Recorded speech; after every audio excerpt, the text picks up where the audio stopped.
Most people tend to think of Timmins Arena for its basketball games, but if you look around closely, you will see that another sport is taught here as well.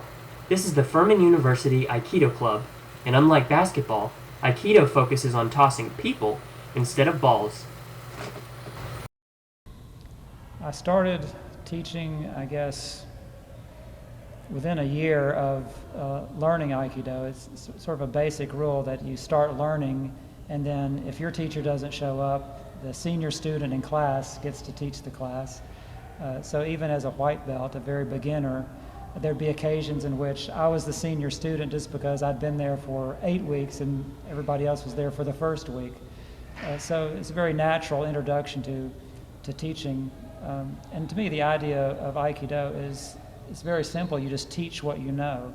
As you know more, you have more to teach. So naturally, I feel like I have more to teach, but at the same time, you're still trying to teach to the level of the students.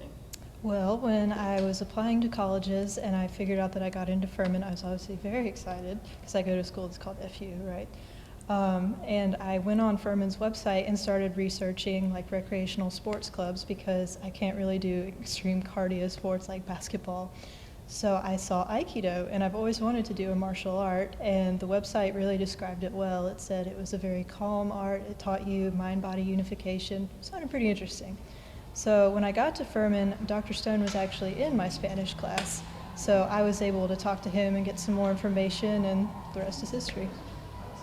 One of the things that I think is distinctive about Aikido is the idea that we're talking about in class today, that part of what makes Aikido work and beneficial is that the mind leads the body. So there's a real important emphasis on sort of clarity of mind, concentration, and being relaxed. Aikido Club meets 3 times a week, with 2 of the days focusing on physical techniques or arts. The 3rd day is used to focus on meditation and breathing. I asked Dr. Stone about how meditation relates to this martial art. In the branch of Aikido that I practice, meditation is one of the sort of 5 basic disciplines. Arts is just one of the basic disciplines. Breathing meditation is another one.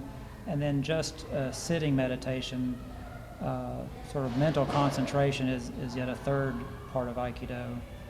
In my mind, and what I was telling Merritt earlier is that it seems like to me breathing meditation or the other type of meditation is really integral to relaxing, which is what makes the arts work, which really is not the art so much, but in daily life, to me, that's what's actually more important because people don't attack me in daily life.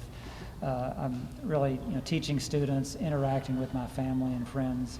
So it's important to me to be relaxed in all of these different contexts.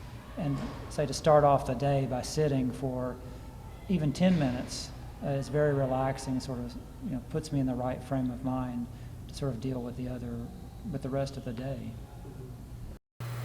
Yet Aikido is not simply a means to relax. Many students are working hard to master these arts so that they may earn their next belt.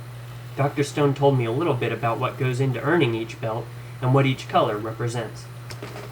Yes, each dojo has their sort of different sort of belt type, which color is which level.